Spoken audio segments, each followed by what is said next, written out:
Recording! Woo!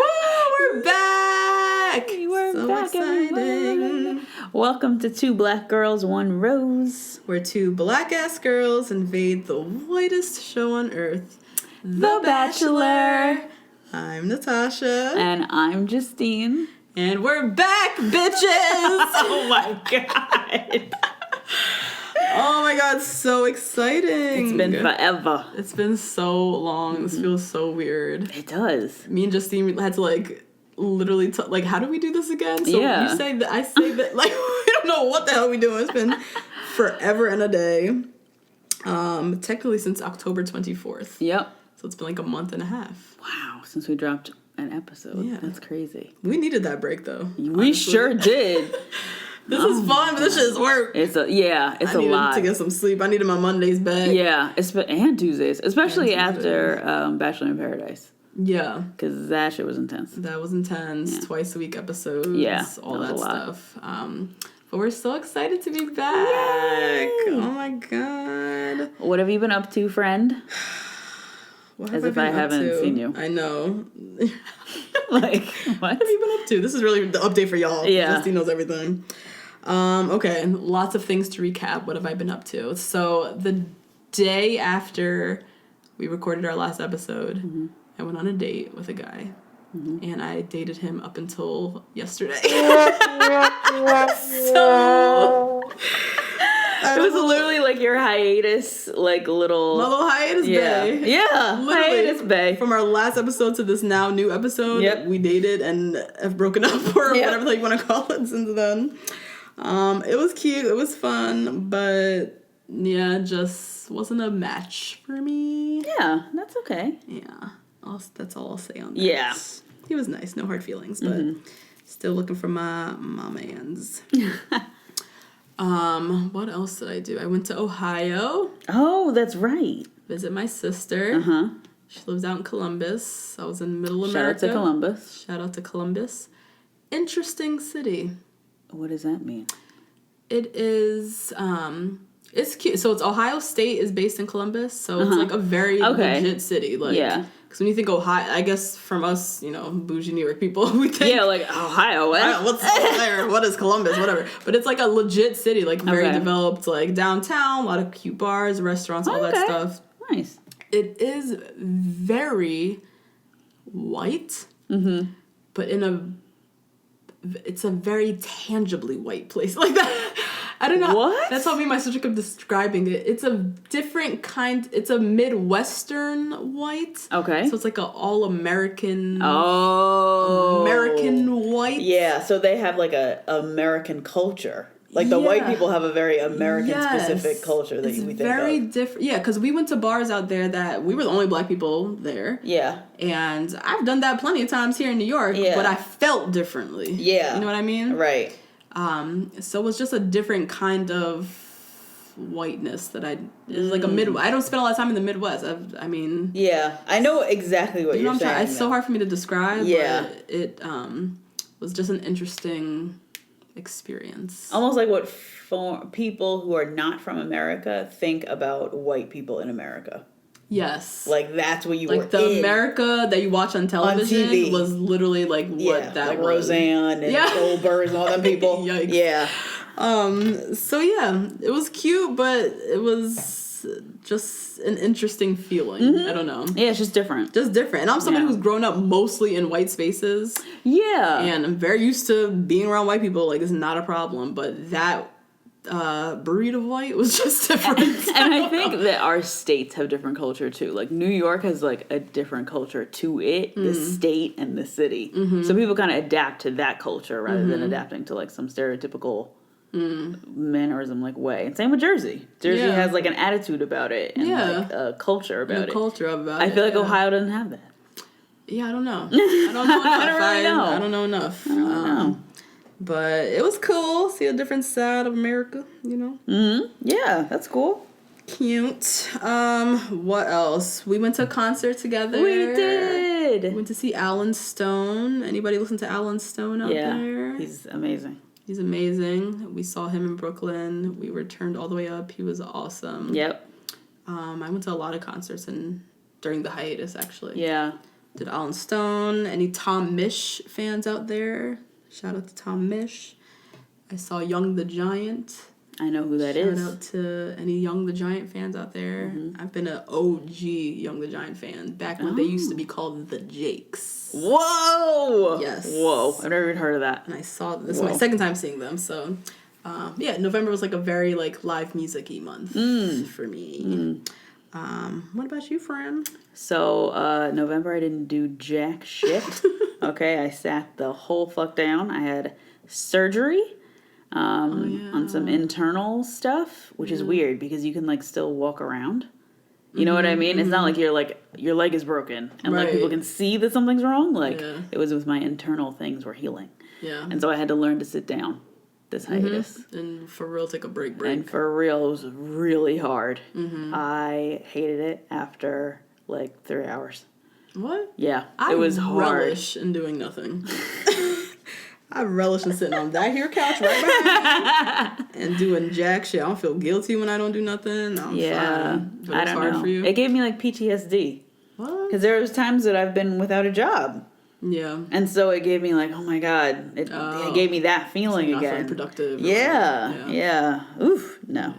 But at the end of it, I learned how to relax. I learned about taking care of my body inside and out. Very important. Good. And so Alan Stone saw Jose James as well. Okay. He's a jazz artist who did a dedication to Bill Withers that I loved. Obsessed with him. Fun. Yeah. It was your birthday. Yes. End of November. Yeah. How old are you now? I'm 29. Woo! So exciting. Out here. It was your birthday yesterday. Yep.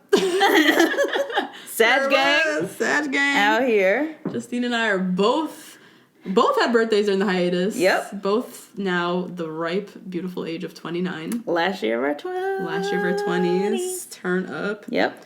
30 is going to be huge. We're doing a joint birthday. Yep. We already decided. We are going to... Gonna go somewhere. Yeah. We're going to document it. Oh. Fully on the... Because we didn't... I really wanted to do like an Instagram live on your birthday and mine for the podcast, and we didn't do none of it. So. We're so bad at this, guys. So bad. 30th birthday, though, we will document it. We might even have a full-on YouTube documentary. I was going to say, we're going to bring your GoPro. Yes. You know how I am with the angles. Yes. Yeah, all right. The whole thing. Let's do it. So y'all won't miss our next birthday. Yeah. We'll bring it to you. I think those were the biggest highlights of what I would say so. We did. Welcome to the lunar moon. I think it's the lunar moon. Okay. I don't know. Somebody at my party the other day was talking about... Oh, yeah! Saturn the sun rising. dial is Saturn rising. It's our Saturn rising year. It's our Saturn rising year. A lot is going to change. So a lot's supposed to happen at 29 before 30, allegedly, supposedly. So we'll see. I need a man, so that's the first thing. Me too. Hello. 2, I need some clarity on my career, what the fuck I'm doing. I was going to say, I need some money, girl. Yeah. And money, that too. So I'm expecting a lot from this Saturn rising 29, whatever the hell year kind of thing. Mostly I just need a man, so. What we've been up to? Yeah, what we've been up to. Yeah. And now we're back. We're back. What am I saying? Full swing. We've been talking for so long. It's been a long night, guys. We have a new podcast cover avatar thing. Yep, it's really us, guys. It's us. This is wild. It is. Hope you guys like it. We moved away from our little cartoon image, which we still have in our merch, and it's still around. It's still around. But we did want to have a new cover art for our podcast. And also wanted to do a special shout out to all of our listeners, our followers on all the platforms. It's so weird to call people fans, but that's weird. The fans, I guess. We need to call you guys something else. I don't know, but we just love you guys. Our community. We love you guys. You've given us so much support on the beginning of the podcast. Even during this little hiatus, we've still been kind of tweeting and doing stuff on Instagram, and y'all are still heavy interacting with us. Oh my god, it's wild. Natasha does these memes that go viral and crazy, right? Ridiculous. I be doing these polls that you guys be getting passionate about. We had Blake vote. We had Peter in the comments. Yeah. Oh, that was very exciting. That was a very exciting moment. Yeah, so it's so much of that is due to you guys supporting us and just like creating a buzz. So thank you so much. I really like it. And also all the beautiful, nice comments of we posted the picture of They're us. so nice. And anytime we post pictures of us, people love it. I know, I get very nervous. So we have to, I know, Justine's like hating all of this. Oh my God, I want to go into my turtleneck I'm wearing right now and a shawl. It's also hard though because neither one of us are like we're not selfie girls. No, and I love that community. I'm like sort of like the beauty community, selfie girls. Okay. Yeah. Like of those first girls taking selfie of like my winged liner. Like I love those girls, but I'm just not one of them. Yeah, both of us are real terrible with the selfies and stuff. But anytime we post a photo, people love seeing it. And people love to give us so much positive thoughts. So we're going to try and do better this season and try to make it more personal and for you guys to get to know us and see us a little bit more. But yeah, shout out to all you guys for all the consistent interaction and sending us tea and still sending us emails and oh my gosh, all kind of stuff. Just love it. Just love it all. So yeah, for this episode, we sat down with the one and only. This was such a great conversation. Ashely Spivey, who you will learn a lot about in this upcoming episode. If you don't know who Ashely is, go look her up right now. She is super relevant in Bachelor World right now because she is the homegirl that broke the Garrett scandal, the Lincoln scandal. We've admired her from afar for a while because she is someone who uses her Bachelor platform in a very positive way. She's also a white woman. She's the first white woman we've had on our podcast. But we appreciate her because she's somebody who uses her platform, and not just her platform, her privilege to speak on a lot of social justice issues and voting. And like she was huge with the whole election, getting the vote out for the election. And I don't know, we just loved her. So yeah, she was awesome. We brought her in. She lives in New York. She's our first person that we've interviewed in person. Homegirl was here for about 5-6 hours with us. We would not let her leave. She was super dope. And we had a really, really good conversation with her. So good that we had to split the episode into two. 2 parts. So what you guys will hear right now is our interview with Ashely Spivey. And next week will be the cast, not next week, in 2 days. Yeah, in a few days. It'll be the cast bios. Cast bios. Before we get into Ashely Spivey, please remember, please rate, review, subscribe. Yay. If you're new to the community, welcome. Hit the subscribe button. You will get notifications when we post new episodes. Yep. And also interact with us on all our social media. We're on Twitter, the number 2 BLK Girls, the number 1 Rose. And you can email us at the number 2 Black Girls, the number 1 Rose. That truck needs to shut the fuck up at gmail.com. Welcome to Harlem. And we're on Instagram. Yep. It is such a good time on Instagram. It is fun. And we just love it. So we're the number 2 Black Girls, the number 1 Rose on Instagram. Tag us in your story, share us with your friends, all that jazz. So yeah, without further ado, let's get into this interview with Ashely Spivey. Recording! Woo! All right. Welcome to 2 Black Girls, 1 white woman, and a Rose. We're 2 black-ass girls and a white woman we appreciate invade the whitest show on earth, The Bachelor. I'm Natasha. I'm Justine. And I'm Ashely. Yay!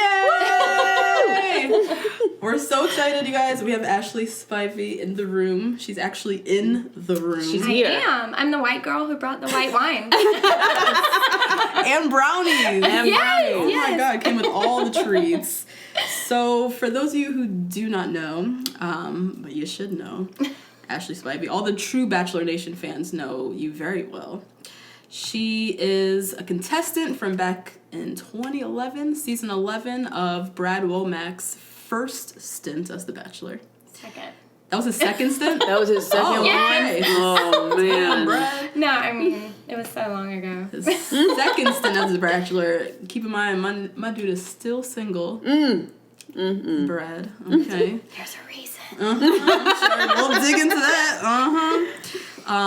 But she has since become a bit of a Bachelor investigative journalist, as she's being called, because she was extremely critical as the person who broke the Garrett Kushner scandal from last season, as well as the Lincoln being a full-on sexual offender scandal of all the scandals from Becca's season. This is the woman who broke those stories. She is a harsh critic of the show, but you also seem to have a love-hate relationship like we do. Yeah, it's hard. I mean, I feel like if you love something, you also can criticize it, right? Yeah, agreed. True. Yeah, and you don't shy away from it. I like that. You I'm don't just trying to make it better. Yeah, Right. Thank you. Speak your truth. Be critical.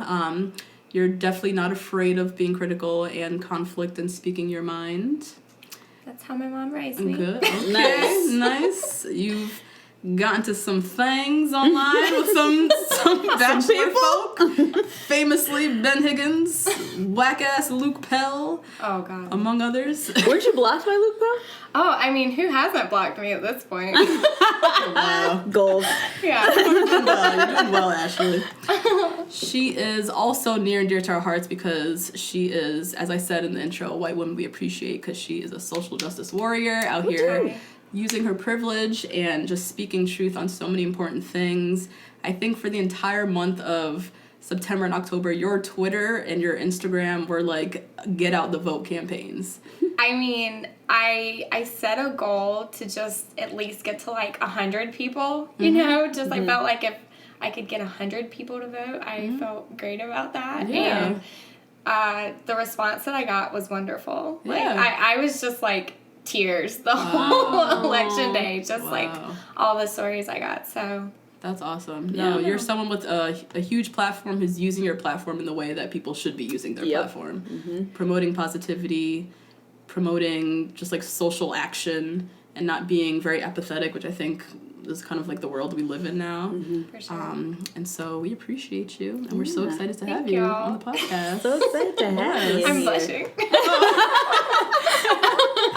Cheeks are turning red. Yeah, she's our first person that we're interviewing in person. We've interviewed other people on the podcast, but never in person. She's a local New York City girl like we are. And she's our first white woman. Yep. I'm so honored. And yes, you should be. No.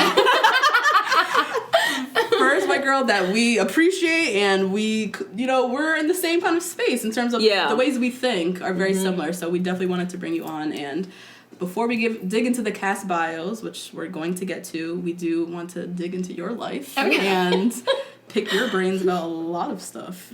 I'm an open book. I'll tell you anything. Okay. Oh, good. Nice. Let's go. So just for starters, where are you from? I am from a very small town in North Carolina called Ellerby. It's about 900 people. There are more cows than people. Wow. One of those places. Yeah, one of those places. So when you go to the town, it says population 900? Yeah. Wow. I think that happened on Tia's season, too. And I spit out my wine. I was like, 900 people? What? Yeah. My dad thought it would be a great place to raise kids. I don't know why. Yeah. I could see that in theory. Yeah, in theory. If anything, I think it just taught me it taught me manners, but it also taught me what to stand up to in life. My parents were always very politically active. I feel like they stopped a radioactive power plant from coming into our community. Oh, wow. Yeah. And they were kind of, I guess, who really taught me to stand up to things. Yeah. My dad worked on some campaigns for local politicians. When I was in high school, he really did not want our mayor elected, so he worked to have him unseated, and it was my boyfriend at the time's grandfather. So that was super awkward. Yeah. Wow. Yeah. So, yeah. So how long have you been in New York City? I've been here for 10 years, so I think I'm a real New Yorker now. Yeah. They said by year 7 or something is when you feel like you are at home and you really live here. So you're definitely a New Yorker. For sure. I've driven in New York. Okay. Do you shove people on the subway? the fuck off? You know, I feel like my southernness, I can never like get used to that. Yeah. But I mean, I'm not beyond it. I have to. I'm still the person who like stares at the person if they're not getting up for the pregnant lady. Oh. You know, that's more like what I try to do. Like, sir, there's no reason for you to sit there. Get up. Get your Yeah. Oh my God. That's the worst. Yeah. And what's like your day job? Do you consider it? Well, now I feel like I have a couple. I am a nanny for Burley. Yeah, so he is my heart and soul. I always tell his parents, we will take him if they don't want him anymore. My husband, I love him so much. Aww. I also am the digital community director for my friend who owns a silk pillowcase company. Okay. So, Black girls love silk pillowcases. no, I'm saying yes, we should yeah. get y'all some. You will love it. Yeah. What's the name of it? Shout it out. It's Discover Night. Discover Night. Okay. And so tell us about it, sorry. Oh, no, so it's these silk pillowcases. It's also memory foam, but it's not memory foam that people are used to that's like heavy and not airy. Right. This is very light and airy, but it supports your neck very well. We also have two different sides of the pillow. One is for like a side sleeper and a back sleeper, and the other is for a stomach sleeper. Oh. And I'm telling you, like, I only wash my hair once a week, and it still looks like I had a blowout. Like, it keeps your hair looking amazing. Yep. It keeps your skin looking amazing. Like, if you're spending $200 on your face creams, this doesn't absorb the face cream, so it keeps it on your face. And then the pillow is black, so it absorbs light instead of reflecting it, which is what you want to happen, because when you're sleeping on a white pillow, it's reflecting light into your eyes. Like, most people don't realize that. But so if it's absorbing this light, it's causing your brain to produce more melatonin, which helps keep you asleep. Wow. Yeah. This pillow does it all. Yeah. No, I feel like I just Protects like, my edges and makes me sleep. I feel like I just read an ad for them. I mean, you sold me. Yeah. Yeah, and then I do the He Said, She Said podcast with Reality Steve. Wow. Nice. Yeah. You are a true New York hustler. Yeah. If you live in New York, you have to have at least 2 jobs. At Right. least. No, At least. yeah. For sure. Yeah. Make it. Good. Mm-hmm. So take us back to 2011 Okay. when you first entered this Bachelor world. And you applied to be on The Bachelor, Brad Womack. Who was he? Like, did you know him? What made you go on the show? Like, So my story of going on The Bachelor is that I moved up here with a guy, and that guy proceeded to cheat on me with a bunch of people. 2 weeks after my dad died, I actually caught him in bed with another girl in our apartment. what? No. Yes. And this guy really wanted to quit his job in finance to, like, go on TV. So I was basically like, I'm going to beat him to TV. So I tried out for The Bachelor. And I'm not kidding. Wow. Like, when I sent in my application, they called me, like, 30 minutes later. Because I bet they were just like, this girl is so fucked up. Like, her dad just died. She has, like, a cheating boyfriend. Like, she wants to get him back. Like... So, yeah, they kind of, like, fast-tracked my application. I feel like I really did not go through all the steps that people usually go through. Like, I would not send things in on time, and they would call me and be like, hey, you didn't submit this. Like, Oh, they wanted you. yeah, you've Yeah. got to do Wow. this. So then I was like, well, I have to do it now because it seems like they're, like, wanting to put me on, so maybe I could win or something. Yeah. Thinking long term. Yeah. Towards the end. And I actually thought it was going to be Chris Lambden from Ali Fedotowsky's season because Okay. he seemed like he was going to be the front runner for that. So I made it. I had to quit my job at the time because I was actually nannying for a senator. What? And they were like, hey. Yeah, no. Yeah, we can't have a nanny that goes on The Bachelor. So they kind of let me go about 2 weeks before I ended up going on. Okay.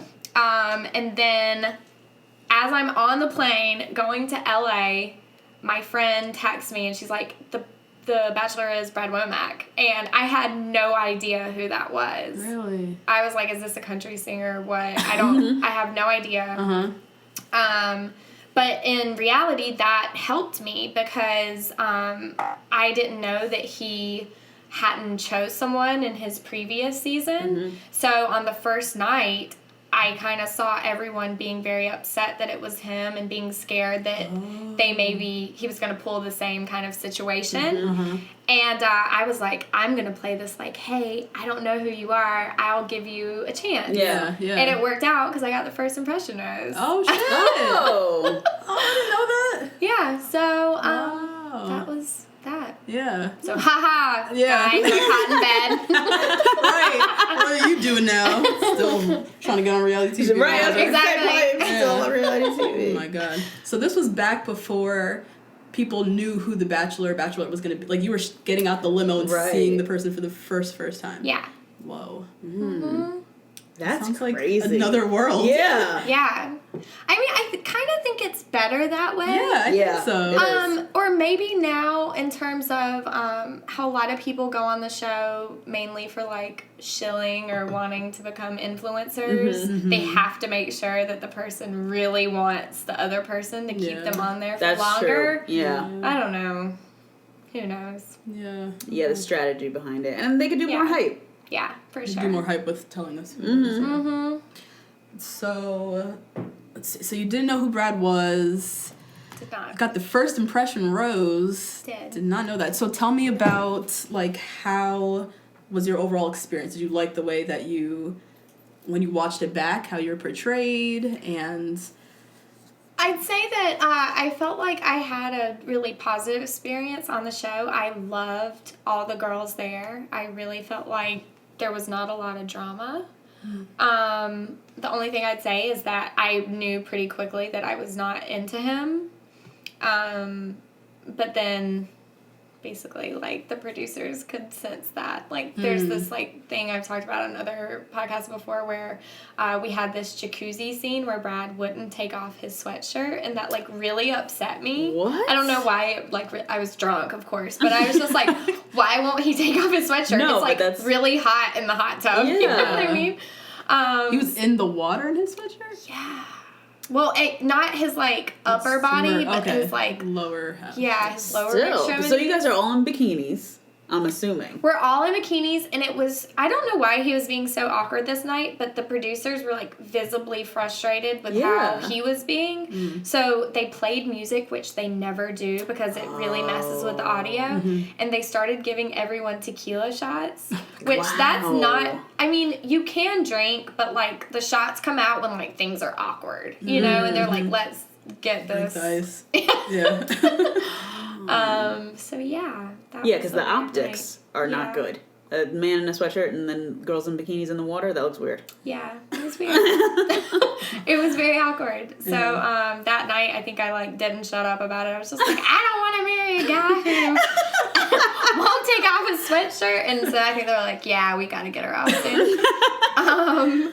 So we like went to Vegas, and we had this really awesome kind of, I guess, like group experience where I was going crazy in the room. I had never been to Vegas before. And I was like, hey, can we go get tattoos? Like, will you let us out of the room if we get tattoos? And they were like, well, will you get Brad on your wherever? And I was like, no, absolutely not. Tattoos? Yeah. Oh, true. I was like, but we'll get roses. That's fine. Oh, like, yeah. I'll do a rose.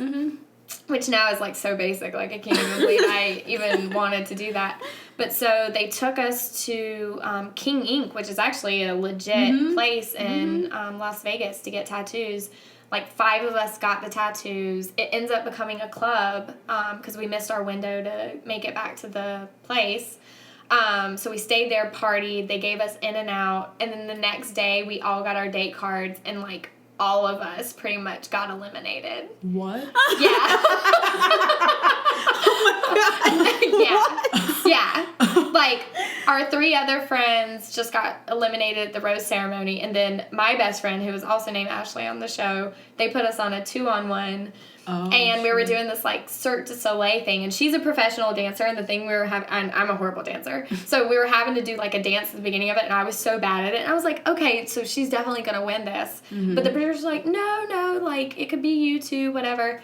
And at the dinner portion, they give me a tequila shot. And what happens if you won that date is they were going to put us in the Cirque du Soleil show where they raise you 50 feet above the stage. Ooh. And I was like, there's no way I won because you wouldn't give me a tequila shot and then hoist me 50 feet in the air. So I was like, all right, I know I'm going home. Yeah. So when I get kicked off, you see that I'm really angry just because I just didn't like the way that all went. Yeah. But then they drove me around for 3 hours until I cried. And I had, like, the longest crying scene up until recently. I forget, like, who has like the longest record? One now. Yeah. What? So, yeah. What? Yeah. And then so people were like, oh, she's so sad and all this stuff. And I didn't love that. So, after the show, I started a blog where I kind of wanted to show people more of my personality. And one of those things was actually recapping The Bachelor. And I started it for my best friend, Ashely, who became Bachelorette her season. Because I wanted to show kind of like behind the scenes things people didn't get to see. Right. Kind of like pull back the curtain on what was going on The Bachelor. Yeah, driving around for 3 hours to make you cry. Like, we don't know that. Yeah, exactly. It's kind of like unreal in that way. Yeah. Wild. Oof. Yeah. Interesting. So, as you said, since your season, you've always been, like, engaged with Bachelor Nation. So, when did Reddit come in? Oh, I'd say that came in like, the past year, maybe 2 years. Wow. I saw that they did an AMA with, oh, God.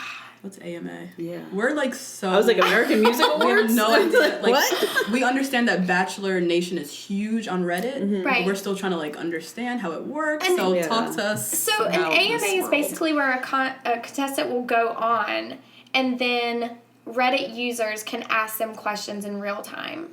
Okay. Oh, like a live chat. Yeah, it's like a live Obama interview. Did one or something. Yeah. Yeah, okay. Gotcha. So, I'm forgetting who... Yeah, do y'all watch Bachelor in Paradise? Who was it that Dean was cheating or, like, liked with Christina? Oh, Danielle.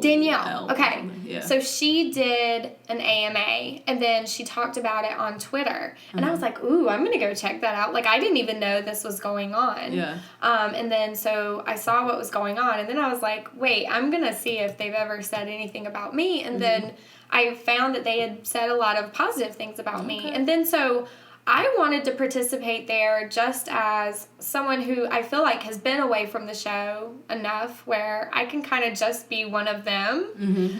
But then maybe like help them reach out to other contestants if they want to do AMAs or things like that. So they made me an honorary moderator. And I didn't have any moderator duties. There was nothing I could really do. It was just an honorary title. Yeah. So, yeah.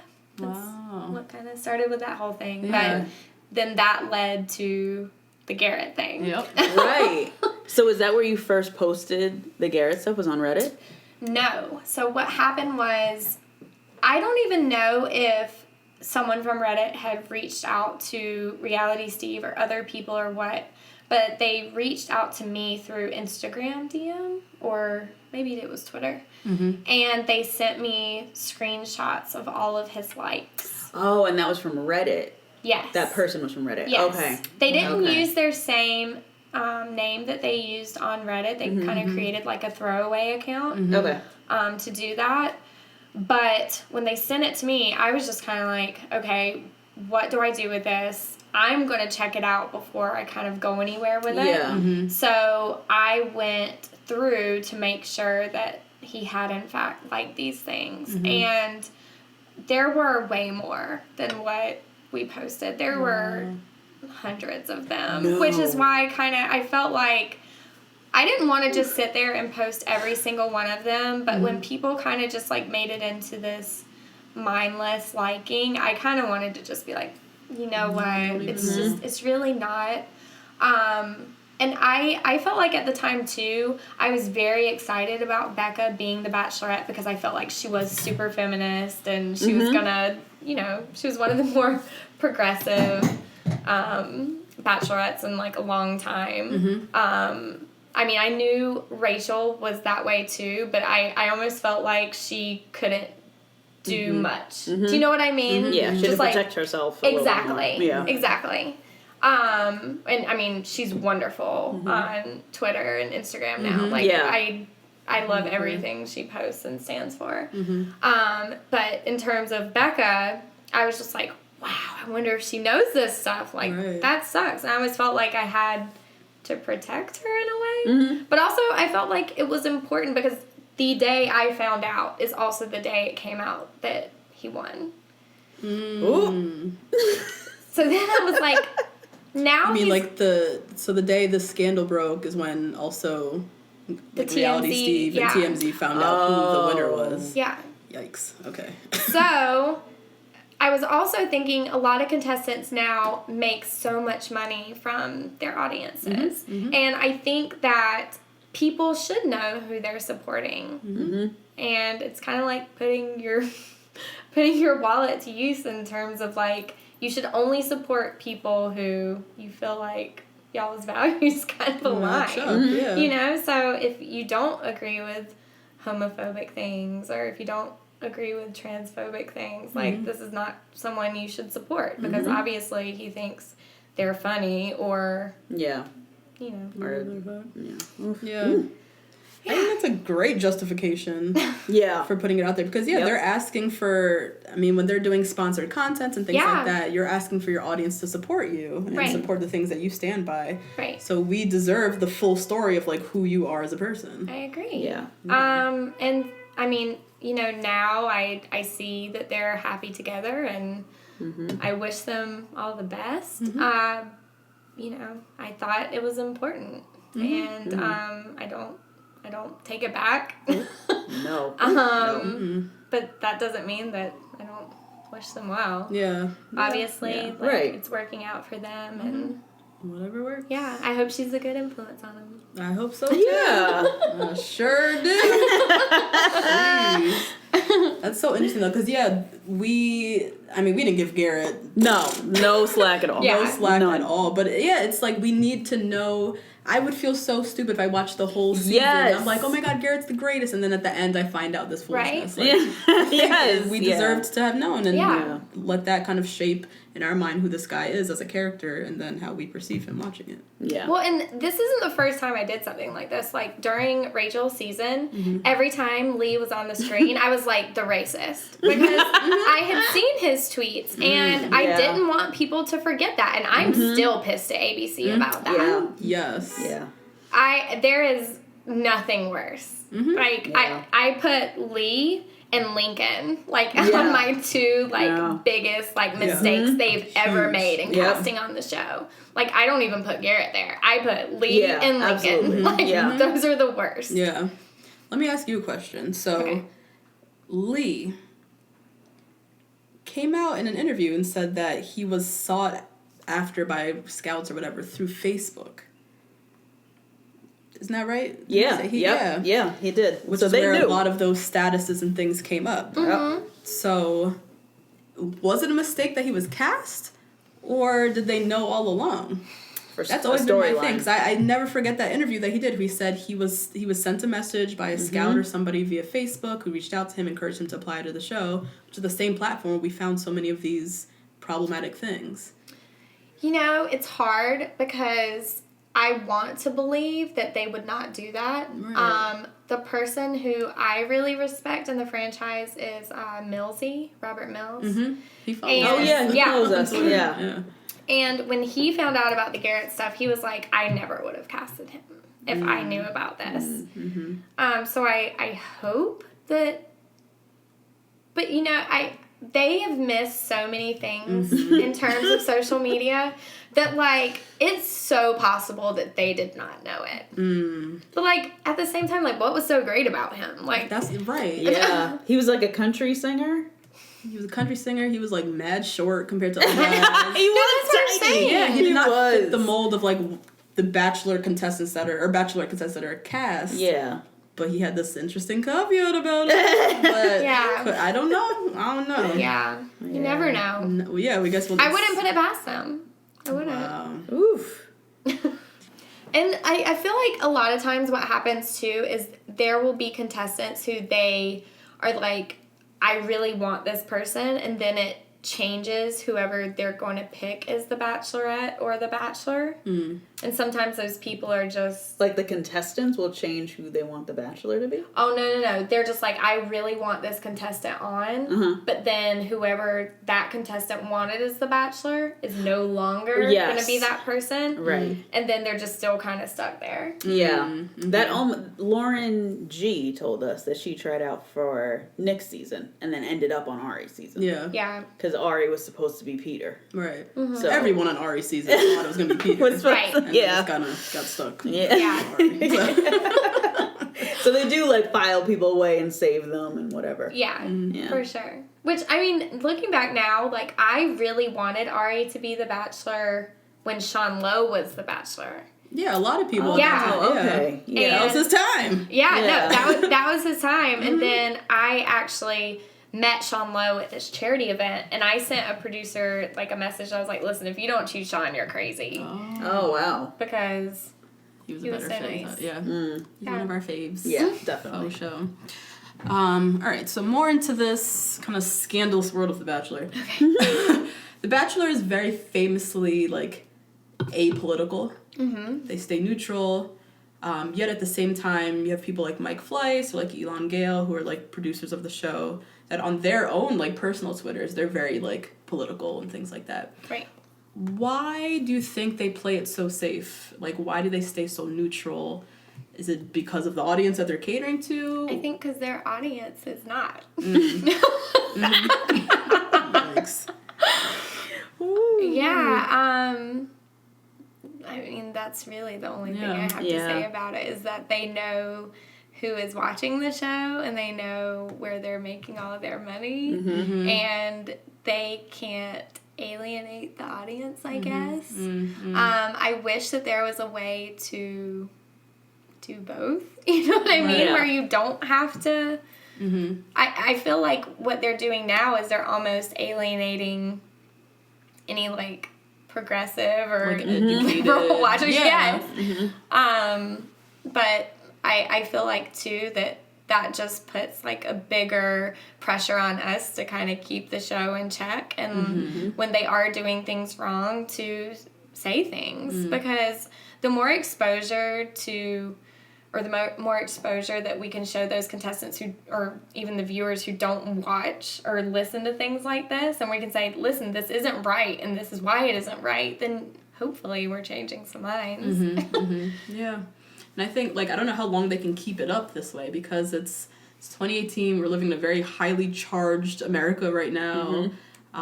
Social media, like, the scandals breaking, like, everything is so in your face that they look crazy. The way that they're saying, like, woohoo, and, like, so rosy, and nothing happens in the world, like... Yeah, I don't know if y'all have It's fantasy. listened to what Chris Harrison and, like, some other people have been hinting at, but supposedly Colton has a story about why he is a virgin. I've heard this. And they're not saying what it is, but Wait.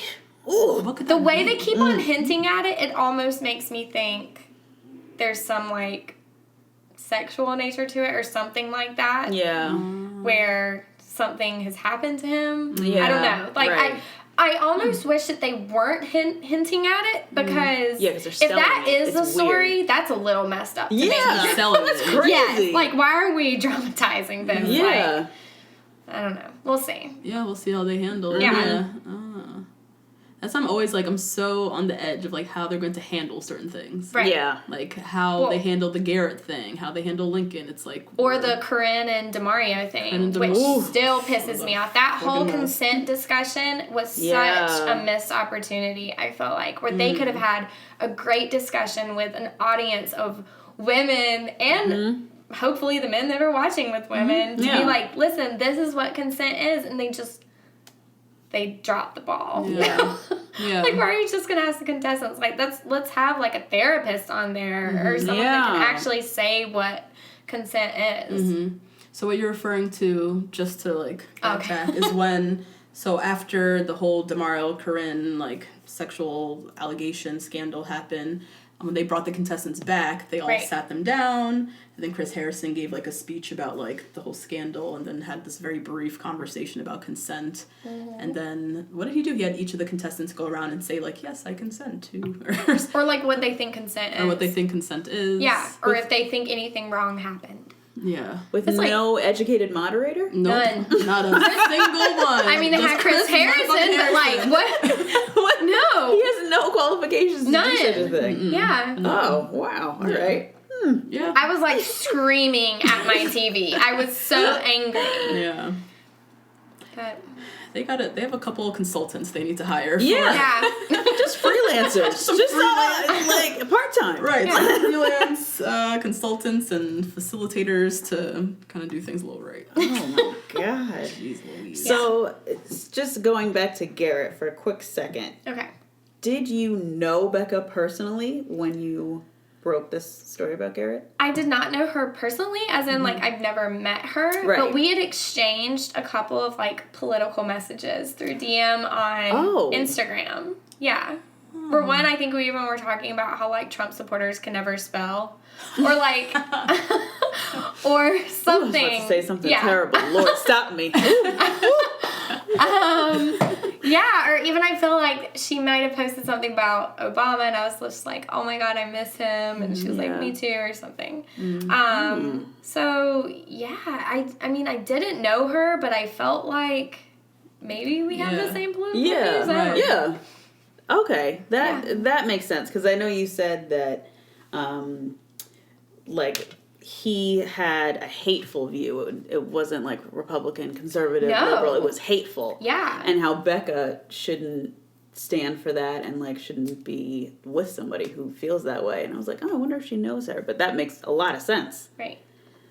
Yeah. I wasn't just like coming out of nowhere with that. Like, Yeah, I don't, right. That's why I almost felt like I had to say something. But And then on a New York Times article that I read that covered this Garrett story, a lot of the comments, I don't know if you're in Reddit, so the comments, that is the comments.com. Yeah.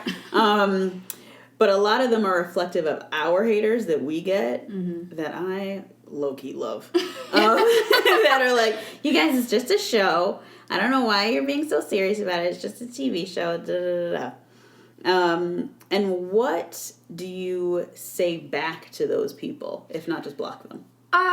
I mean, I love blocking and muting people. I mean, I used to just mute because I thought it was funny Yeah. if they were just like screaming into the void. But now, Yeah. like, I'm just like, fuck it. I'm just blocking them. Like, Okay. I want them to see that, like, I Right. don't want to see what they're saying.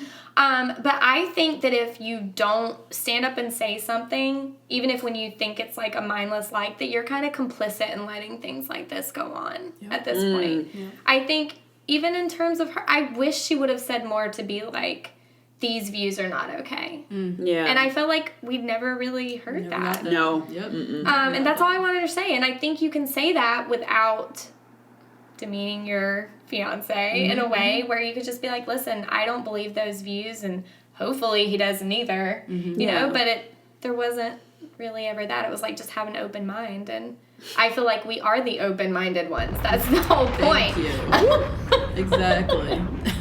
Precisely. Yeah. Yeah.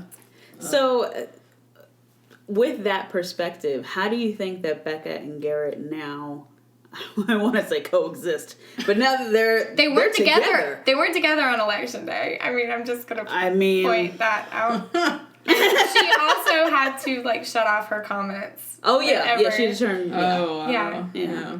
So I don't know. But Yeah, I don't know how you fall in love with somebody, and Natasha has asked this question numerous times. This has been my question of the season. Yeah. How did Becca fall for Garrett? Someone who seemed to be so liberal-minded and anti-Trump, pro-Hillary, and really vocal about it. Yeah. And then a lot of that vocalness kind of ended and became more vocal in support of her husband or her fiance and whatnot. Do you have experience with people from opposing political views who've fell in love, and how does that manifest itself? I mean, a lot of my family actually is very Republican and very conservative, and that's why I almost felt like I could make that stance where I was like, listen, this isn't Republican and this isn't conservative, because my family is Republican and conservative. But they don't have those hateful views. And while he didn't tweet something or he didn't put that in an Instagram, comment, liking that much stuff or even thinking that is funny is condoning it. Like, it means you agree with it. Like, that's why you like something. It means you agree with it. Like, you're not out there just hitting the heart on things you don't like. Right. So, I don't know. I mean, my only guess is that maybe he's not political and he's more apathetic and he's just been raised in maybe a more closed-minded community where they don't know about, those people different from men. Yeah, exactly. Yeah. But that's me, like, really trying to look for the best in this situation. Yeah, I, like, dug deep into my Mary Poppins bag for that one. Lord. Yeah. That's the consensus with Garrett. Oh, man. Oh, no. Lincoln. Oh, yeah. Good old Lincoln. So, word on the street is you and your sister-in-law did some for real investigative journalism. Your sister-in-law was at the courthouse tell us what was going on. I felt like I was in that movie Spotlight. Good movie. Yeah, really good. Yeah. No, so what happened was someone sent an email to Reality Steve. And he was kind of like, I don't really know what to do with this. I don't know who it could be or, like, what the next steps are. And I was like, I want to look into this because what if this is real? Like, what if this is something bad? Because the person didn't say anything. It was basically like, you should look into a contestant who was at the South Boston courthouse. That's all they said. That's so vague. Right. Yeah. And I was like, well, it has to be Lincoln. He's the only one from Boston, whatever. Okay. So I call the South Boston courthouse clerk. They won't give me any... Yeah, right. And I was like, do you have any information on Lincoln Adem? They were like, we can't get that over the phone and we actually can't give it online, but you can come in to the courthouse. So I was like, I mean, that's like so far away. I mean, maybe I could get there today, but maybe not. So I called her back and I was like, listen, I can't come in today, but like, what could my next steps be? And she said, you can get in touch with the press office for the courthouse. So I called them. They didn't answer. I sent an email. And he got back to me by the end of the day, and he was like, someone by the name of Lincoln Adem did come into court or, like, whatever. And I was like, is there anything else you can tell me about him? I'm with Reality Steve and, like, some other stuff. And he got back to me. He was like, yeah, basically he, assaulted someone on a cruise ship. And, like, the police were waiting for him. Ooh. By the time he got off this cruise ship. Yeah. So you said you had your sister-in-law went down and kind of like... So after that, I was like, no one is just going to believe me saying this. Right. So I need actual documentation. This is huge. Yeah. Right. But it's a little complicated when you get into getting the actual proof because it's a sexual assault case. They leave out everything that has to do with the victim. Yeah. Okay. So there were limited materials that we could actually get from the case. But I was just like, get anything. Right. Like, if it says his name and it says the charges, get that. So once we got all that, then I kind of felt like we could go somewhere and start reporting it. Wow. And how long did that take you? A day and a half. Wow. 36 hours. Bachelor producers, 36 hours. Yeah. It took this woman and a cell phone. Right. Yeah. What? Wow, that's crazy. Yeah. And I mean, it is kind of like a lucky thing just because someone did send Reality Steve that message. And then I just am interested in stuff like that. And I wouldn't let it go. And, I wonder if that same person sent ABC anything. Yeah, I don't know. And, I feel like Millsy or people at ABC were upset with me that I didn't go to them with that first. But my worry is always that things like this are just going to get swept under the rug, and I feel like it's a big enough issue that I can't let that happen. Yeah. And hopefully exposing it makes sure that something like this never happens again. And I can't believe that they missed it. Yeah. And they're still staying by that they just it somehow fell through. They the said they cracks missed or it. something. Yeah. I don't. Oh my God. Yeah. That is wild to me. I still like when you think about like he was a convicted sexual offender. Right.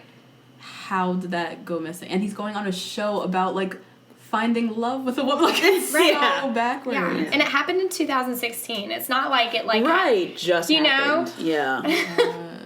So, in this like online dating world, do you recommend that girls call their local courthouse and ask for the names of the people who they are going on dates with? There are sites you can use where you pay like $10 and you can get basically where it'll show that they have certain civil or criminal charges in a county. And if you choose to, you can pay like $20 to get a runner to go to the courthouse and look up what it is. What? Pay for those things. Wow. Oh. Yeah. Huh. That's so interesting. I need to look into this because you know the one I like to date. Yeah. You know, they might have gone to jail. Yeah. At this point, I would say go through their Twitter back to when they started it and look and see what they're saying. Oh yeah. Oh yeah. I'm good for that. Like I'm heavy into online dating. Yeah. Before I go out on any date with anyone, I go into the first date. He doesn't even know how much I know about his life. Because I've dug through every social media account. Because I'm trying to find out who am I about to spend Who are you? time with? Who are you? Right. I don't do criminal background checks, but I do search their Twitter. I want to see what they're tweeting about and think like who do they follow. I look at all of the. You have to. Who they follow is very important. Oh, yeah. It tells you more than Yup. anything. Yup. It really does. It truly does. Yeah. Gotta be safe out there, women. Yeah. Because Lincoln was going on a national show and fell through the cracks. No one knew what was happening. Well, and I'm almost surprised, like, Becca gave a comment to a question once where she was like, he was nothing but nice to me. And I was like, that is the wrong answer. Like, you should be like, I'm so mad that producers let him be in a room alone with me. Thank you. Yeah. Like, or she could have, like, made out with him or something. Like, right. I don't. Yeah, that's more the conversation. Yeah. I agree. And he was like trying to stand up for victims in that situation. Right. Like, no. Yeah. Oh, This is not the time Lincoln. to say he was nice and makes me whatnot. mad. Oh, Jesus. Messy season. Take a big gulp. Yeah. Okay, so on to Ben Higgins. Our last scandal. This is our last. You've been a busy woman. Yeah, out here, 2018. So the background story for everybody who doesn't know, Ben Higgins tweeted, I can't quote it exactly. It's, you know what? I can. Here it is. We all believe a bunch of different things, comma, and we all have our incredibly valid reasons for that. But no matter what you believe, can we all agree that light conquers darkness? Darkness, hate, bigotry, injustice, inequality, etc. will never conquer light.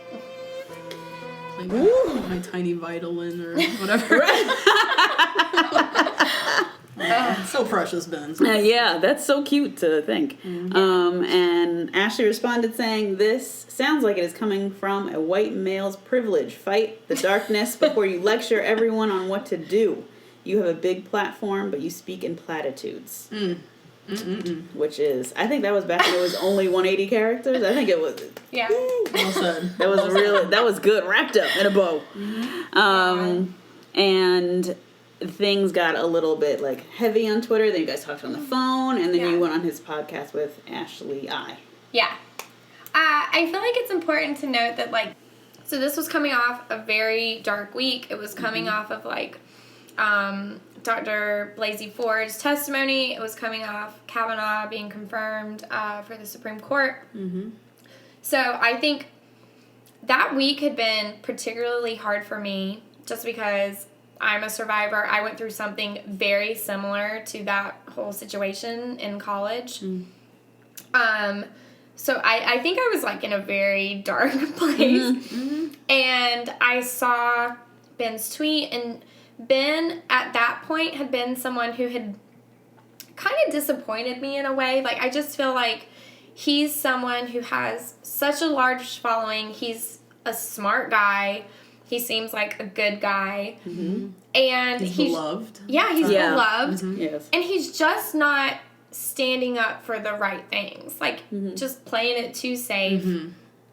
And I think I had just been, like, frustrated after this, like, year with Bachelor Nation. Like, everything. Like, we just need a man in Bachelor Nation to stand up for some shit. And I think I had just had it. People were like, is she drunk? I was not drunk.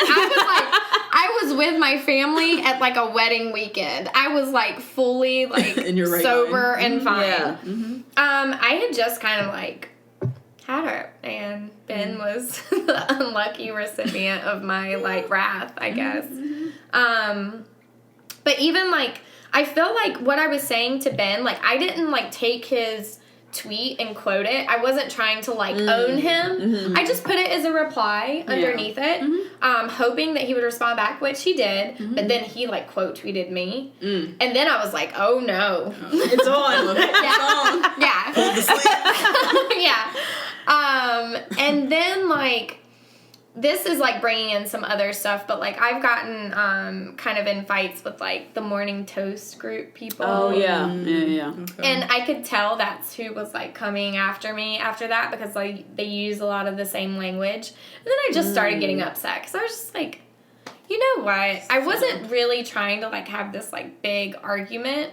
I just wanted to point out to Ben that not everyone can come out of this week with, like, a positive attitude or be optimistic. And for you to even, like, try to talk to us like that, like, you're not our dad. Right. You know what I mean? Save the speech. Yeah, exactly. Yeah. So I kind of just, like, I feel like went off the deep end a little bit, and I'm not proud for things I said to, like, some other people, and I ended up, like, deleting all that stuff just because I was like, I really had, like, lost it at that point. And listen, I can admit to that. I think that when you get that emotional about something that has happened to you, and when, like, people don't understand everything that you've been through, but they have these very strong opinions about Kavanaugh and stuff like that, and they don't try to see where you're coming from, it's frustrating. When you just want to be like, listen, like, at least just listen to what happened to me without thinking, like, why would I lie about this? Or why would she lie about this? Like, this is something very painful to even bring up to anyone. So I reached out to Ben, and I was like, listen, why don't we have a talk about what happened? And then he revealed to me that someone very important in his life had been through something similar, and I kind of told my side of the story. And he was just so upset because he was like, I don't want to be grouped in with people who support Kavanaugh, and I don't want to be grouped in with people who support Trump. And I was like, well, I mean, I didn't know that, because what you tweet, like, who would know? Yeah, exactly. And I was like, you know, I think there's a way to be on Twitter, and you don't have to be like, fuck Trump, but you can stand up to him, or you can tell people to vote. That's not crazy. That's not partisan. It's just using your platform to inspire activism. And so I felt like we had a good talk.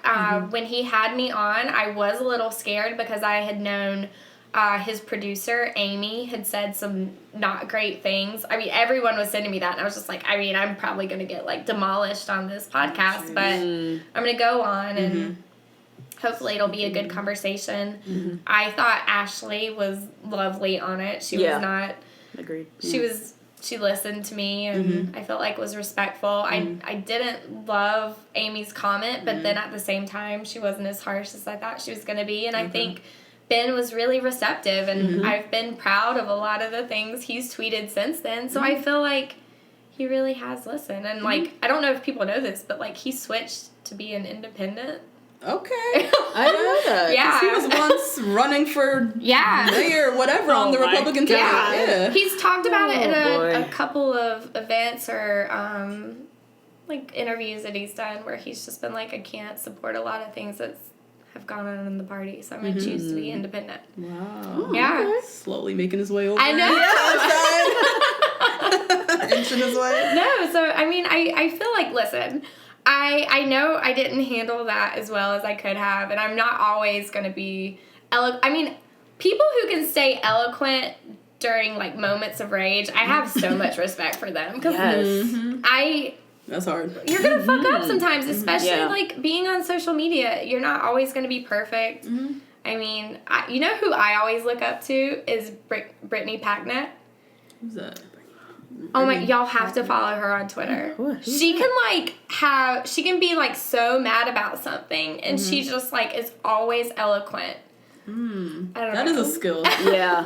It is. I read Good and Mad by Rebecca Tracer. Have y'all read that? And it's about like embracing your rage and like trying to like always not apologize for like being mad Yeah. and not expecting others to like receive your anger poorly because it's not always something you should apologize for. No. You Yeah. know? No. Yeah, not in this day and time. I'm Right. angry about a lot of stuff. So much so. And I don't have the energy to like package it nicely. I want to present myself in the way I'm feeling and be honest to my emotions, and I think that's fine. And it doesn't always come off as you said, as eloquent. Right. Yeah.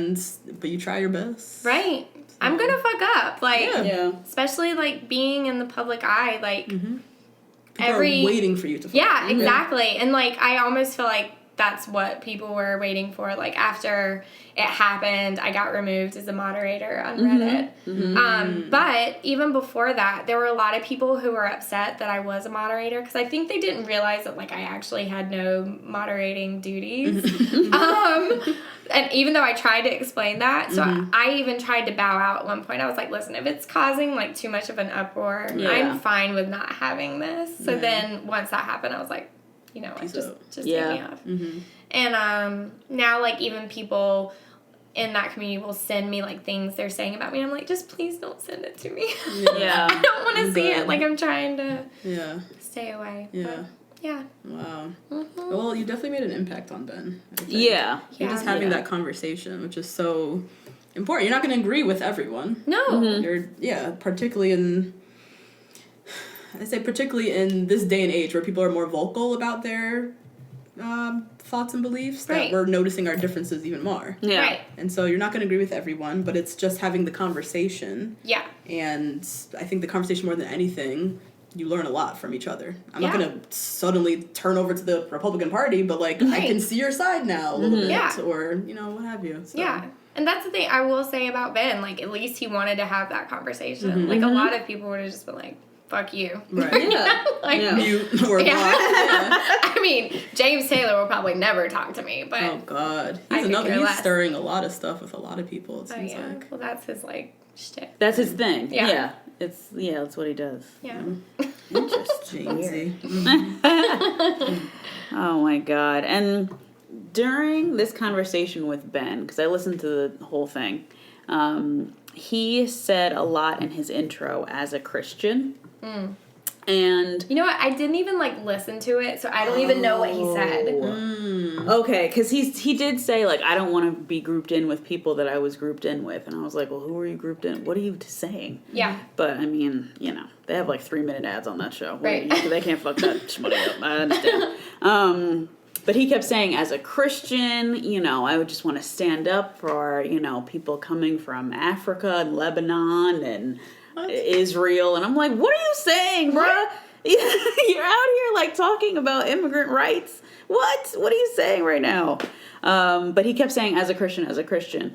And as someone who was raised Christian, I know that understanding people's struggle is the first step in speaking for them. Right? Because he was trying to speak for like humanity. He was trying to speak for all of us. Right. But as somebody who's able-bodied, as someone who is heterosexual, as someone who is Christian, that is a privilege.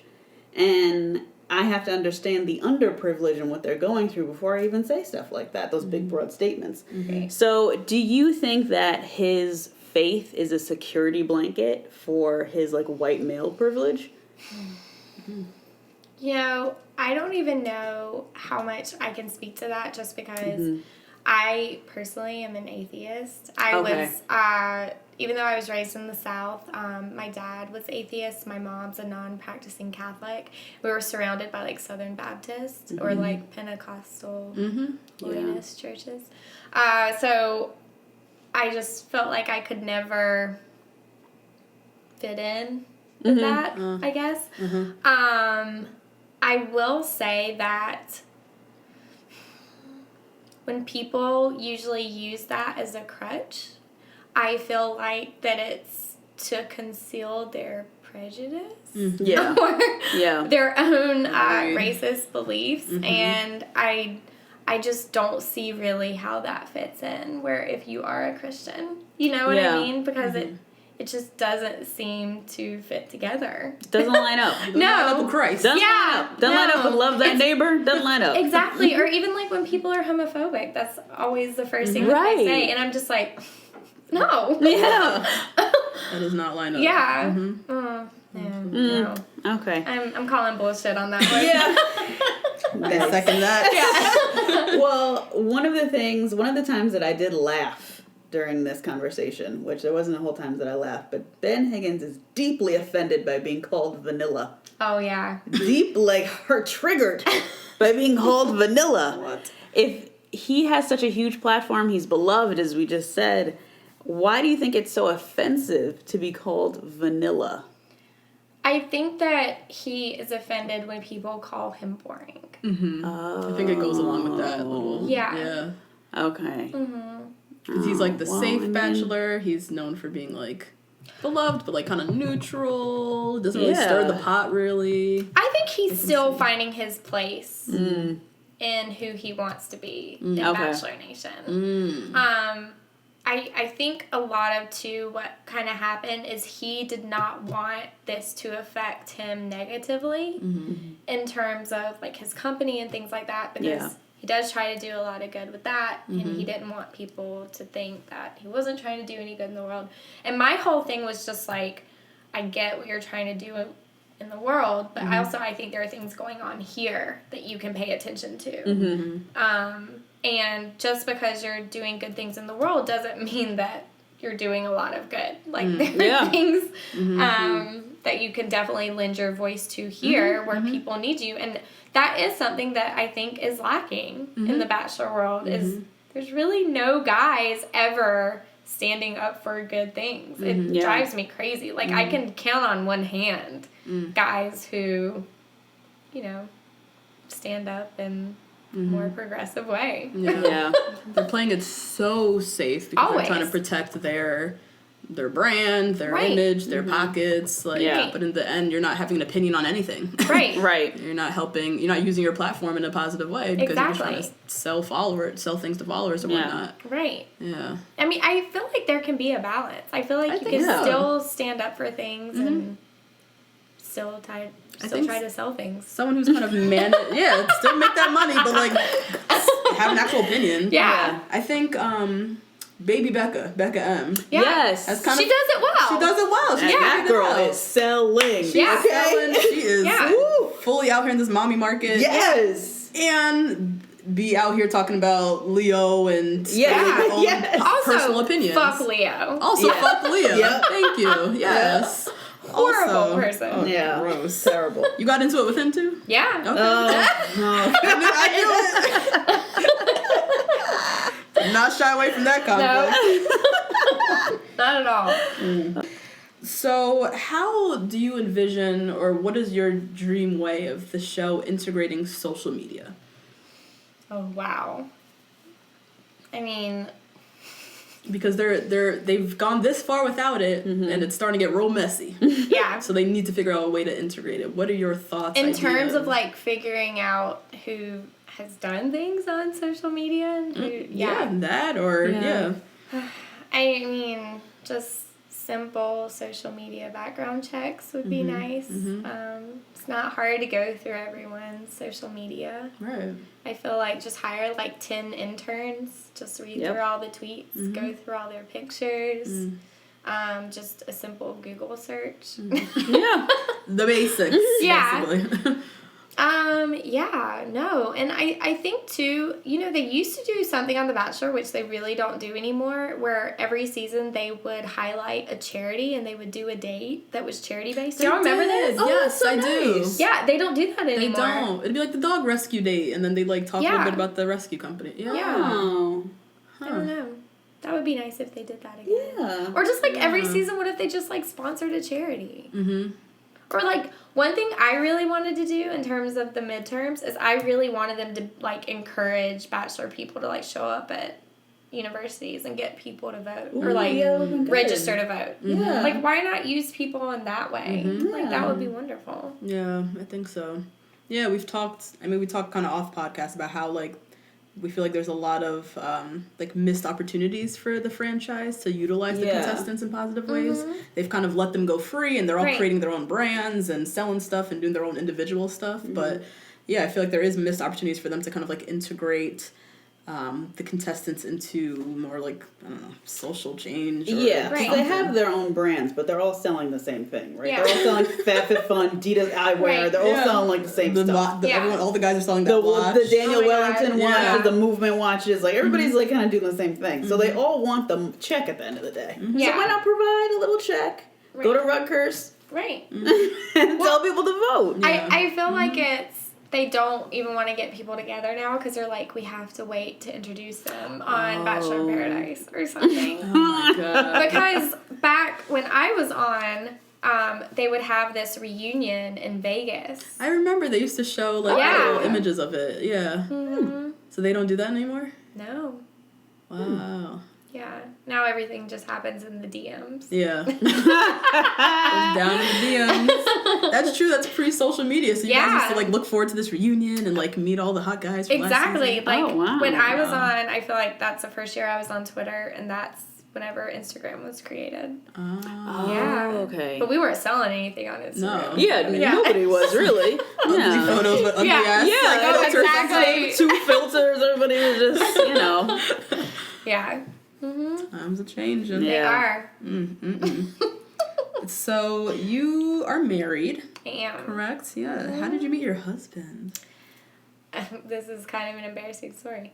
do But tell. I was at Brother Jimmy's. Oh, yeah. yeah, of The course. 31st in Lexington. And he recognized me from the show. Stop. But I had a boyfriend at the time, so he came up and like bought me a shot. And I even think like I was kind of like a bitch to him. I was just kind of like, thanks for the shot. Uh-huh. But he was with one of his friends who was dating my roommate. Okay. And that guy was like, I can hook you up with her. Like, just give me some time. So a year later, I finally had broken up with that boyfriend. And that guy and my roommate were like, come to our going away party at Bounce, which is a horrible place. Bounce. It's like this terrible sports bar, right? I mean, it's great. It's great and horrible. Oh wow. So I went and met him, and I had just been single for like 2 weeks. So I was just like, I don't want to date anyone, but he's really cute. Like, should I go on a date with him? And we went on a date, and pretty much have been together ever since. And what was great about him, my relationship previously, the guy did not like Bachelor Nation stuff. Like, hated it. Really? And when I met Steve, he had watched it for forever. And when we started dating, I told him, I was like, I'm about to be a bridesmaid in Ashely Abear's wedding. Do you want to come to this wedding with me? It's going to be on TV, whatever. And he was like, I'd love to go. But he worked for Goldman Sachs, which is the very first Bachelor ever worked at Goldman Sachs. Really? And then after that, Goldman Sachs was like, no one can ever go on The Bachelor again. Shit. So, Damn. yeah. Oh, my God. So Steve told his boss, and they were like, you are signing this. You cannot be on camera at all. Yeah. Wow. So he came to the wedding with me, and he like killed it. Like, he knew everyone. Everyone loved him. He was like the life of the wedding. So I was just like, oh, this is gonna work. Yeah. Like, this is gonna be okay. It's not bad, Yeah. But he's great. I love him. How long have you guys been together and married? We have been together since 2012, but we have been married since May 2016. Oh, Okay. beautiful. Still in the honeymoon-ish phase, right? Yeah, kind of. That's cute. Meanwhile, Brad Womack is still single. Still single. Right. Jeez Louise. Yeah, I feel like everyone from his season 2 is married now, so. All the women? Pretty much. Wow. Yeah. Damn, Brad. I mean, I'm still good friends with a lot of the girls. Yeah. Yeah, we've all moved on. Yeah. Move on to greener pastures. Wow. Wow. So, when are you going to start blogging? My blogging days are done. Really? Yeah, I think. Yeah. That's sad. I know. I did it for a while, and I actually had a couple of people, trolls, I guess. It Yeah. just made it so unpleasant Yeah. that it just really wasn't fun anymore. Would you ever do, a little, Instagram book club? She does have Instagram book club. Sorry, that's what I meant to her. Oh! Well, so I have a hashtag. Tell us about your... Yeah. No, so actually, this is how it started. Okay. I have always been a big reader. And so I started a hashtag on Instagram called Spivey's Book Club. And I would do these screenshots of my Kindle, just showing what I was reading at the time and do reviews of the books I was reading. And then I was just kind of I'm getting so many comments on these. This isn't a great way to discuss these books. Why don't I move it over to another platform? And I felt like the platform that made the most sense, even though I hate being on it, is Facebook. So I brought it over there. And so I started the book club in January. And now we have about 10.5 thousand followers. Wow. Yeah, so... Yeah. That is awesome. That's so cool. That's so cool. Yeah. Sorry, I misread your question. Okay. Book club. Okay. Yeah. That's awesome because I see on your live you post all these cool books that you read, and then women will tag themselves and just got the Ashley's new book or Ashley's new recommendation. That's so cute. Yeah. That's really cool. Yeah.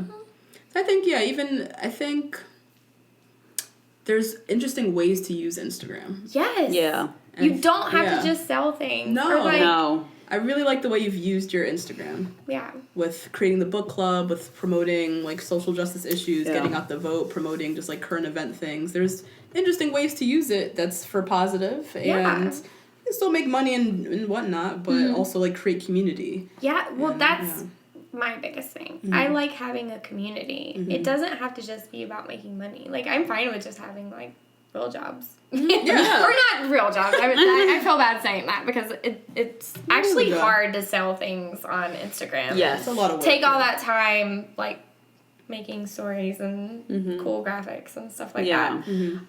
But I love all my jobs, and I don't know. I'm not great at taking selfies of myself and things like that. So I feel like I'd be a horrible Instagram influencer. But yeah, no, I've tried to think of ways that I can make the book community bigger. I love supporting authors. I used to do it on Twitter for forever. And so that's kind of how the book club came to be, is that I made friends with a lot of authors just by promoting their books on Twitter, which is something that's so important to do right now. A lot of people think that the book industry is dying, but I feel like it's not. Especially right now when I feel like the news cycle is so intense and we all can't take these vacations to kind of get away from everything. You can get away from it by reading a book. Yeah. And reading a book to make your voice stronger and make you more acquainted with the issues that are going on. If you don't understand something that's going on, read a book about it, or subscribe to the New York Times or the Post and read about what's going on. Right. Yeah, definitely. It's the original escape. Exactly. Yeah, that's what everyone used to do. Yeah, I can't wait for Scaramucci's book. Who? Scaramucci, Anthony Scaramucci. You don't remember him? He worked at the White House for 10 days. It's called Scaramucci now. When you 10 days Scaramucci. is Scaramucci. Yeah, it's a length of time. In Trump's? He was press secretary. Yep. Yeah. He was what Sarah Huckabee Sanders does. But before her. Before her. I missed For that was 10 a days. I missed Yeah. that one. You easily. I mean, easily could have. Yeah, it's forgettable because it was like so short. Wow. And there's an revolving door in that place. I don't even know It really is. still left. I don't think anyone works there anymore. Constantly creeping. Like, Yeah. jeez. It's just like holograms now. Yeah. Exactly. No one is there. Jeez. Let's see. Okay, so you're famously not a huge fan of Colton as the Bachelor, right? I know you wanted, I think I read something like you were a big fan of Will's, potentially. Yeah, so I think I've gone all over the place with who I wanted to be the Bachelor this year. Mm-hmm. I really wanted Will's. Mm-hmm. But then he kind of made this comment about Lincoln that, like, broke my heart. They all do, I right? know. It's very odd. It's very strange. Yeah, like, Damn. I think it was Lauren Zima asked him in an interview where she was like, what do you think about the Lincoln situation? He was like, I called him immediately after it happened to make sure he was okay. And I was like, Gross. how is that your first answer? Not Make sure he No. was okay. Like, of course he's okay. He wasn't the one that was assaulted. He's What? chilling. Yeah. So yeah, I didn't like that. Yeah. But no, I mean, I still think he's wonderful. Mm-hmm. He is so funny to me. He's so stylish. Like, we need Yes. a fucking black Bachelor. Like, Yes. we just need one. Yes. What is it gonna take, Ashely? You're in this world, you know Listen, these people. this is what Millsy, it- what's he thinking? This is what it will take. It takes a big campaign from viewers. If you think that there should be a black Bachelor, you have to make that opinion known. And it's only going to come from viewer pressure. Because that's how we change the minds of everyone behind production. I really feel like if there was enough support behind making Will's the Bachelor, it would have happened. Yeah. But it has to come from, all the people watching. Otherwise, they're just going to keep with the status quo. Like, I don't know if that's gonna happen though. Yeah. Yeah. I Viewer don't know pressure either. from middle American oh, yeah. 40-odd-year-old white women. Like, Yeah. they're not gonna be like, oh my god, we need Wills. Like, Yeah. I don't I mean, know. maybe if there's just like a big boycott. yeah, hit him Oh, with We're yeah. just like, listen, we're not going to watch Hit 'em it. in We're the not going to pockets. watch. Yeah. Don't know one that's gonna. I mean, happen. I'm Yeah, all not for sure. it. Hell like, yeah. Oh, yeah. Yeah. We need one. We'll have to start next Bachelorette Yeah. Yeah. whenever that Yeah. happens. Searching for. Let's get the... Yeah, because the diversity in the cast is getting way better. I mean, I was all for Eric being the Bachelor. Too. I definitely would have watched it. Yeah. I mean, he shot himself in the foot in Bachelor in Paradise. Sure did. Yeah. Sure Talking about did. cheese too much, like, Yeah. then just I like, don't know what that. His branding was off. it was off. Very- He should have hired somebody. I feel like he did that Just all shouldn't have himself. gone on Bachelor in Paradise. Yeah, that too. Yeah. That Very as off. Yeah, well. that's what I was thinking whenever I found out Will's was going on Bachelor in Paradise. I was like, no! Yeah. And then he left after. Yeah, After, yeah. yeah, an hour. Exactly. Yeah. Yikes. But thank you, Ashely, for being so candid and open. Of course. And, I think our listeners, for those of you who didn't already know her, now you know a bit about her and why we definitely wanted to have her on our podcast. Yep. Yeah. We're in the same, we see each other. I Yeah. hope so. Oh, yeah, for Yeah. sure. We're in the same wavelength. I like that. All right. So that was our interview with Ashely Spivey. We are obsessed with her. Yep. Just love this little, she's so tiny. Yeah. And so cute, and like this little spunky southern girl who is just out here just preaching the good word. Oh my God, making waves. Making waves in Bachelor Nation, using her platform for good. Yep. She's got some bite to her. She's not afraid of conflict. She's not Not at afraid to all. speak her mind. And I love that. We need more of that because Yeah. we're in a world now where people are so apathetic and so neutral and so yada yada. But she's somebody who like recognizes her privilege and uses it to speak out on things that are important to her and important to the world right now. So Right. I really appreciate her, and I love that she in person was exactly how she is Online. on her Yep. on her like social media handles. So consistency, love it. Our cast bios with Ashely will be dropping later on this week. So subscribe to us to hear more on that. And we usually do them alone, Yeah. but this time around we got some extra special tea. Yes. that she gave us, which was Yes. awesome. So we go through each of the contestants one by one, and then we get some extra tea from Ashely. And it's just nice to have another person's perspective. Yeah, Who is a contestant herself. And yeah, we just had such a good time with her. We had to split the episode into two. Yeah. It was just so damn long. So apologize for the cast bios being delayed yet again, but whatever. They'll be out on Friday. And yeah, so that's that. Rate, review, subscribe. If you subscribe, you'll get the notification for when that episode drops exactly.